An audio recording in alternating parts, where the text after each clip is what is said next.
Senhoras e senhores, sejam bem-vindos, professor Rodrigo de Física na área para mais uma aula. E o tema a ser estudado hoje são as polias e roldanas. Senhoras e senhores, bora para a aula! Polias e roldanas são dispositivos utilizados para auxiliar na realização de uma tarefa, na realização de um trabalho. Para nós na física, esse auxílio pode se dar por meio de duas ideias.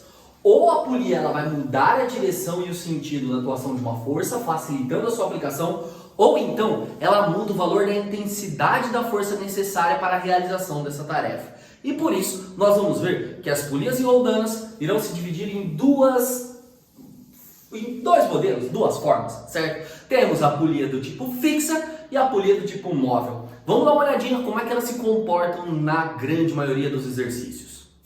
Então, a polia fixa. A polia fixa, pessoal, ela não diminui a intensidade de força que você aplica no sistema. Ela facilita a execução da tarefa, mudando a direção dessa força. Então, por exemplo, em uma determinada situação, pode ser desejado levantar uma caixa. Às vezes, para um determinado trabalhador, esse ato de levantar a caixa seria muito mais simples se ele usasse o próprio peso do corpo para puxar uma corda para baixo, ao invés de ir lá e diretamente puxar essa corda para cima. Então aqui, por exemplo, você tem uma caixa com um determinado peso. Uma tração, então, é aplicada no fio. Essa tração é a mesma tração que o trabalhador aplica aqui, ó, nesse ponto. Então ele também estaria sofrendo essa tração. Então perceba que se essa força-peso para manter a caixa em repouso fosse, por exemplo, de uns 400 newtons, a força de tração que o trabalhador aplique, que ele está recebendo, também é uma força de 400 newtons. Então não mudou em termos de intensidade a força que ele deveria fazer para levantar essa caixa. Porém, mudou em termos de facilidade a aplicação, a direção e o sentido da força. E assim, tornou-se mais confortável realizá-lo. Então, galera, isso é uma polia fixa. Um outro detalhe importante para a polia fixa é que, se o trabalhador levantar essa polia, por exemplo, a uma altura de 1 metro, ele também, então, vai estar puxando 1 metro de corda aqui. Então, a mesma quantidade de cordas que eu puxo desse lado, eu acabo puxando do outro lado. Ok? Então, senhoras e senhores, um exemplo, vai. Uma situação onde uma polia dessa poderia estar aparecendo. Então, olha lá. Imagine o seguinte, o exercício fala aqui. Em um plano inclinado, temos uma polia fixa de dimensões desprezíveis, uma polia do tipo ideal, de massa também desprezível, que une dois bloquinhos, um de 4 e um de 2 kg por meio de um fio. Sendo o seno de alfa igual ao cosseno de beta 0,6, qual é a aceleração dos blocos? Então, senhoras e senhores, misturamos aqui plano inclinado, polias e assim por diante. Como é que a gente resolve isso? A mesma história de sempre. Então, vamos chamar esse bloco aqui de bloco A, o segundo bloco de bloco B, e nós sabemos que no bloco A nós temos as seguintes forças. Força-peso, o verde vai para baixo, força normal e uma força de tração aqui na polia, no fio. Além disso, no bloco B nós temos força-peso, força normal e também a força de tração aqui no fio. Pessoal, eu aqui já desenhei o peso de certa maneira desmontado, porque eu sei que eu vou ter que fazer essa decomposição. Então eu vou ter que aqui jogar um PAX, PAY. E o mesmo vai acontecer no bloquinho B. PBY, PBX. Certo? Galera, então, desconsiderando os atritos, eu devo aqui nesse momento tentar definir para que lado esse sistema escorrega. Em especial, como esse bloco é mais pesado, eu vou supor aqui que esse sistema desliza nessa direção e sentido. Então o que acontece? Se formos trabalhar com a segunda lei de Newton em cima do bloco A e em cima do bloco B, nós teremos em A o PAX menos a tração, sendo igual a massa do bloco A vezes a aceleração. Já em B, o valor da tração menos o PBX, sendo igual a massa do bloco B, vezes a aceleração. Nós então executamos lá a resolução do sisteminha, fazendo o método da soma, cancelando tração e tração, ficando com PAX menos PBX igual a massa de A vezes A mais massa de B vezes A. Nós então vamos trocar. O que é PAX? PAX seria PA seno do ângulo. E o seno aqui seria seno de alfa. Menos PBx, PB, seno do ângulo. O seno aqui seria o seno de beta. Tudo isso vai ser igual a, ficou apertadinho aqui, mas vamos fazer assim, ó, massa de A mais massa de B. Tudo isso vezes a aceleração. Então, se trocarmos os valores, nós temos o seguinte. O bloco A, por ter 4 kg, tem peso 40. O seno de alfa é 0,6. Menos o bloco B, por ter 2 kg, tem peso 20.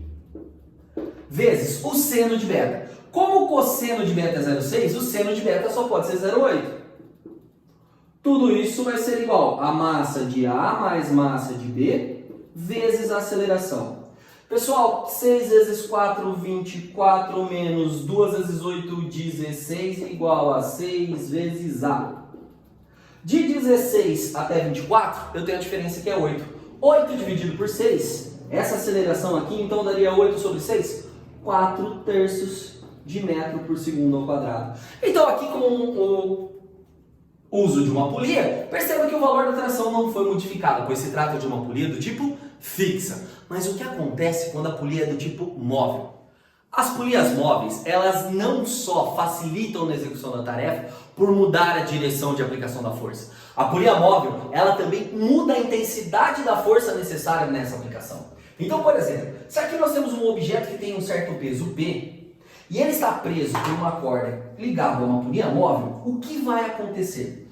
A polia, por estar presa ao teto e presa em outro ponto, faz com que essa força P venha a ser dividida em duas etapas. Então, a força necessária para puxar aqui seria uma força que se divide em duas partes. Então, F sobre 2, então eu teria uma força F aqui, ó, que deveria ser igual ao peso aqui embaixo, que foi dividida pela metade.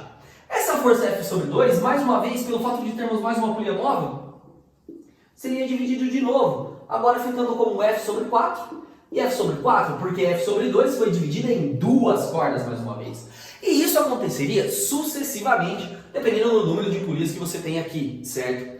O que acontece é que uma polia fixa foi colocada aqui, então ela agora não muda mais a intensidade. Moral da história, essa força aqui no fim das contas, ela tem uma intensidade, que seria F sobre 4. Galera, e nós podemos então traduzir essa ideia da seguinte maneira. Quando as polias forem móveis, a força aplicada deve ser igual à força peso ou a força resistente do objeto, dividido por 2 elevado a n, onde esse n é o seu número de polias móveis. Não entram nessa conta as polias fixas do exercício. Então, no nosso caso, duas móveis, 2 elevado por 2 ao quadrado, daria força sobre 4. Ok? Então, senhoras e senhores, essa é a primeira abordagem que nós faremos sobre a polia móvel. Mas vamos lá com cuidado, porque tem mais um detalhe. Cuidado então, pessoal. Vamos imaginar que eu tenho um bloquinho A e um bloquinho B. E que o bloquinho A está preso aqui a uma corda que está ligada por uma polia fixa a uma segunda polia que segura o bloquinho B. Imagine o seguinte, então, que esse bloquinho A ele desça um pouquinho. Então, o bloquinho A descendo, a gente acaba dizendo que ele se desloca de uma distância XA, certo? Em contrapartida, o bloquinho B, ele sobe um pouquinho. Ele vai subir o que a gente vai classificar como sendo XB. Pessoal, antes do sistema começar a realmente se mover, o que acontece? A corda que você tinha aqui, por exemplo, nesse ponto A, tem um comprimento A corda que você tem aqui tem um comprimento B, e esse pedaço aqui vale, por exemplo, C. A partir do momento em que a corda desceu, a gente diz que agora ela tem um comprimento total que seria A mais XA desse lado aqui, pois ela desceu XA desse lado.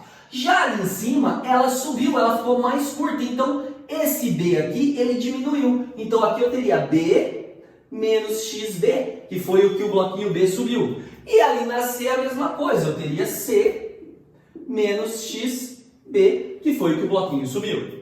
Mas independentemente disso, que a gente sabe que a corda continua sendo a mesma, e o comprimento total dessa corda permanece igual. Então se nós somarmos A mais B mais C, que é o comprimento de antes, isso tem que ser igual a mais XA mais B menos XB mais C menos XB, que é o que nós temos depois. Pessoal, olhando aqui, vamos verificar facilmente que A mais B mais C aparece aqui como A mais B mais C. Nós então poderíamos cancelar os três fatores que estão somando, pois eles estão dos dois lados. E assim, ficamos com XA menos XB menos XB. Passo para o outro lado. Então, XA é igual a menos 2, ou vai ficar igual a 2XB. O que isso significa para nós? Significa o seguinte, que quando eu puxo a corda aqui, sempre a quantidade que eu puxo de corda aqui é o dobro da quantidade que sobe aqui. Como assim, Rodrigo? Então, por exemplo, se eu puxar 1 metro de corda para baixo aqui no lado A, vai subir apenas meio metro o bloquinho B. Se esse bloquinho B ele sobe uma distância menor, ele sobe com uma velocidade menor. Se ele sobe com uma velocidade menor, ele também vai ter uma aceleração diferente do bloquinho A. Então eu tenho aqui no bloquinho A, esse bloquinho que eu puxo para baixo, o dobro da distância, o dobro da velocidade e o dobro da aceleração em relação ao bloquinho B. Pessoal, vamos dar uma olhadinha nisso em exercícios práticos. Mas só para gravar? Então olha, toda vez que tem uma polia móvel, o que eu puxo desse lado aqui é sempre o dobro em relação ao que acontece com a polia móvel ali, ok? Então vamos lá. Imagine a seguinte situação, pessoal. Um bloquinho A de massa 3 kg e um bloquinho B de massa também 3 kg estão aí unidos através de um fio, contudo o bloquinho A fica preso a uma polia fixa e o bloquinho B a uma polia móvel. Consequentemente, o que vai acontecer? Bom, se nós começarmos a marcar as forças, logo perceberemos o seguinte. No bloquinho A temos um peso e, portanto, uma tração. Já no bloquinho B, essa tração acaba sendo transmitida para os dois fios. Então, tração e tração. E o peso do bloquinho B.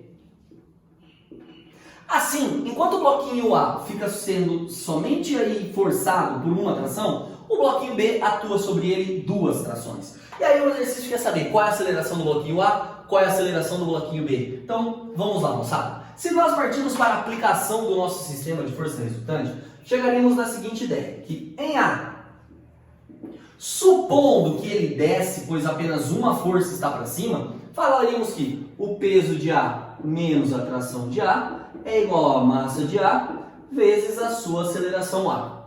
Já em B, temos duas trações, então duas trações, então 2T, menos o peso de B que estaria aqui para baixo segurando, é igual a massa de B vezes a aceleração de B. Moçada, quando a gente então tenta agora somar o sistema, vamos verificar que a ação e a reação elas não vão se cancelar por completo. Porque aqui eu tenho apenas um T e aqui eu tenho 2. Então me sobra aqui o peso de A menos mais o T menos o peso de B é igual a massa de A vezes A mais massa de B vezes aceleração de B. E trocando valores nós vamos ficar com o peso de A 30, tração T menos o peso de B 30 igual 3AA mais 3AB. Cortamos aqui o 30 e o 30 e aí nos sobra aqui T é igual a 3AA mais 3AB. E não conseguimos ainda identificar quanto vale. Mas nós sabemos lá da teoria que toda vez que tivermos um sistema de polias móveis, se eu desloco o bloquinho A para baixo, o bloquinho B eu desloco metade. Portanto, o bloquinho A tem o dobro de deslocamento que o bloquinho B. Consequentemente, ele terá o dobro de velocidade e assim também o dobro de aceleração. Moral da história, a aceleração do bloquinho A é 2 vezes a aceleração do bloquinho B. Se nós então substituirmos essa informação teórica aqui, ficaremos com tração igual. Então vamos trocar aqui, ó, no lugar de TA de AA, 2AB. Então vai ficar 3 vezes 2 vezes a aceleração em B, mais 3 aceleração em B. Então tração T igual a 6, 7, 8, 9 aceleração em B. Essa informação nós vamos substituir, por exemplo, aqui na segunda equação. Então, deixa eu apagar aqui essa nossa marcação de forças para usar o espaço. Se a gente substituir na segunda equação, então Então temos que 2t menos o peso de B é igual a massa de B vezes a aceleração de B. Ficaremos com 2 vezes aquilo, então 2 vezes 9AB, menos o peso de B, que é 30, é igual a massa de B, que é 3, vezes a aceleração de B, AB. Então 2 vezes 9, 18AB, menos 30 é igual a 3AB. Passo esse AB subtraindo, mando 30 somando. Então 18AB menos 3AB é igual a 30. 15AB igual a 30. AB igual a 2 metros por segundo ao quadrado. Pronto, achamos a primeira aceleração. E a aceleração AA, ela vai ser o dobro. Então 2 vezes 2, 4 metros por segundo ao quadrado. Senhoras e senhores, quando temos sistema de polias móveis, a aceleração também é diferente entre eles. Beleza? Moçada, então fica aí um caso especial, que é o caso de polias móveis. Não é tão comum assim de aparecer, não cai muitas vezes no exercício, mas se ele der as caras, agora você já sabe resolver. Galera, um beijo a todos e até a próxima. Tchau!